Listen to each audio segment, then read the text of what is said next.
Welcome! In this video I'm going to be taking a look at this GOYOJO digital torque wrench adapter. So this was provided to me by the distributor, but they're not compensating me for this video and they're not reviewing it before I post it. If you find this video helpful and you want to purchase one of these, I'll put a link to it in the description on Amazon, and if you use that link it helps me out a little bit and doesn't cost you anything extra. So let's get this open. So here we have the torque adapter, batteries, we have drive adapters for 1/4 and 3/8. And here we have the manual. Let's take a look at it. We also have a warranty card. So it's a pretty good sized manual, but 8 pages of it are English and then it has some other languages there. So I'm not going to cover everything in here, so you'll want to read through this on your own. But this shows the key features. Accuracy is ±2% clockwise and ±2.5% counterclockwise. It has 4 different units to choose from. Has audible visual alarm, backlight function. It has a real-time mode and a peak mode. Uses 2 AAA batteries. Has automatic shutdown after 2 minutes. Here's a diagram of the adapter. This shows the different parts and buttons. This shows the display.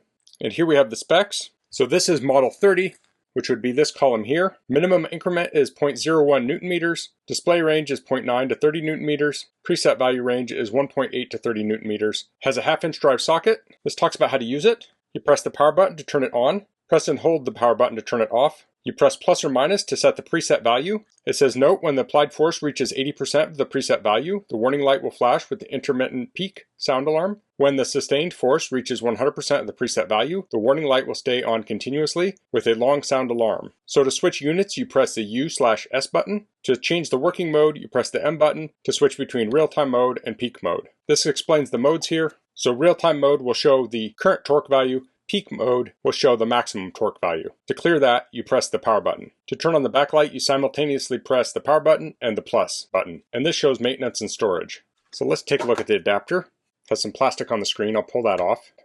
So this model is for the lower torque ranges. So this would be for bicycle repair, motorcycle repair, engine work, things like that. This doesn't go up into the ranges for things like torquing lug nuts. So I'll open this up here and we'll install the batteries.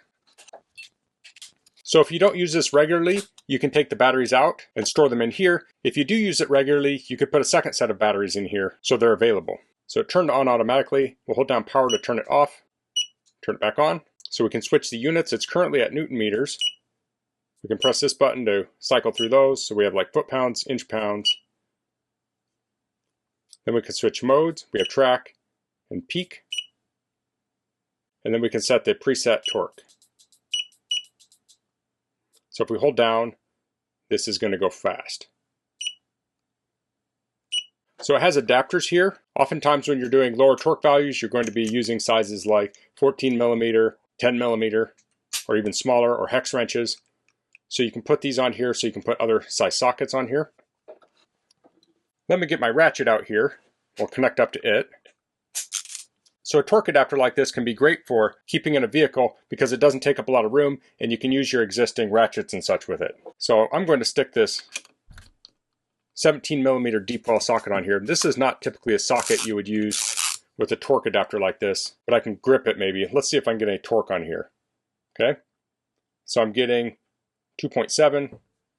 So let's actually try here.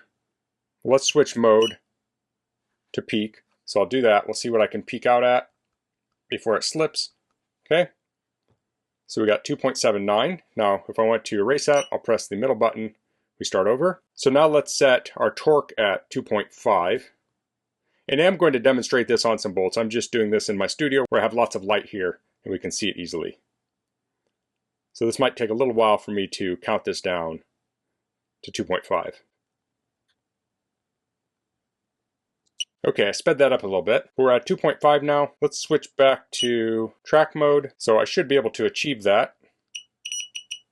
So you can hear I was at maybe 2.13 and it starts beeping because we're within range of 2.5.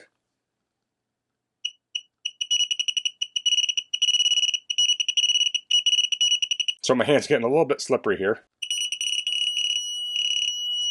So you can hear when I get to 2.5, it starts beeping continuously. Where I would find a torque wrench like this useful would be in my camper. It doesn't take up much room. So let's head out there and I'll give some examples of using it. Okay, so here we are in my camper and I have this bus bar that has terminals on it that need torqued. So I actually made this sheet that talks about all of the torque values for all the components of my system. And I'm going to keep this with my camper. So if I have to do any repairs, I'll know the proper torque. Having proper torque on components like this is very important. You don't want to over torque them where you could break the studs off, but you want them torqued enough that you have good contact. So this is the distribution block, and the torque on this is 8 to 11 Newton meters.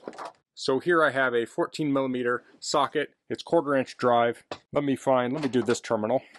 So to loosen this, I'm going to use the 1/2 inch to 1/4 adapter. And here I have my 1/2 inch flex drive ratchet. So this is a ratchet I carry in my camper. Now you want to be careful because you could snap things off with this, but it shouldn't be a problem when we're loosening it. But when we're tightening it with the torque adapter, I want to make sure I'm going slow so I can dial in the torque accurately. So I'm going to turn this to off, put this on here, and here we've loosened up this nut.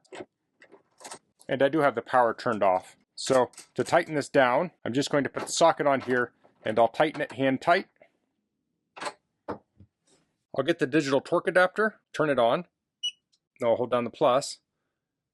And let's just do this at 10 since it said 8 to 11.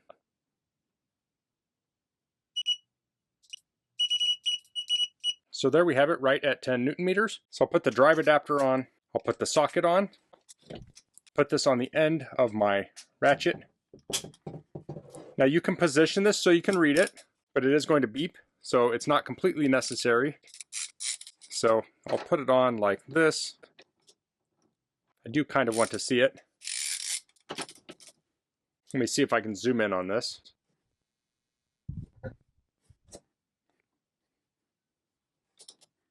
Now I'm going extra slow because I'm trying to make this visible on the video.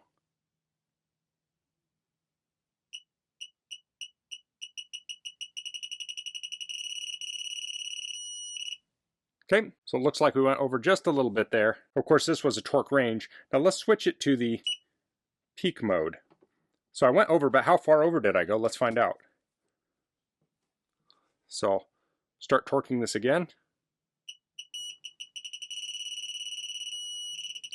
So on this time, I got to 10.04 Newton meters. As I alluded to before, this is not going to limit your torque, similar to how a traditional torque wrench does not limit your torque. So since this has a 1/2 inch drive on it, you want to be very careful about just throwing all of your weight into it so you don't break off fasteners and such. So if I had to do some sort of repair, if I have this in the camper, I can torque this to the proper setting, I can put the cover back on, and I don't have to come back to this later and retorque it. And I also know that I've not stretched the threads on the stud.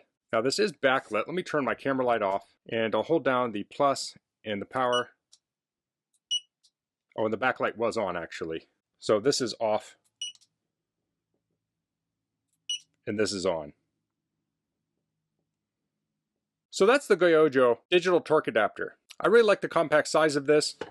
When you put this in the case, it doesn't take up a lot of room. So this can easily fit in a toolbox. You could put it in your car, truck, camper. Then you can use your existing ratchets or breaker bars and turn them into a torque wrench using this device.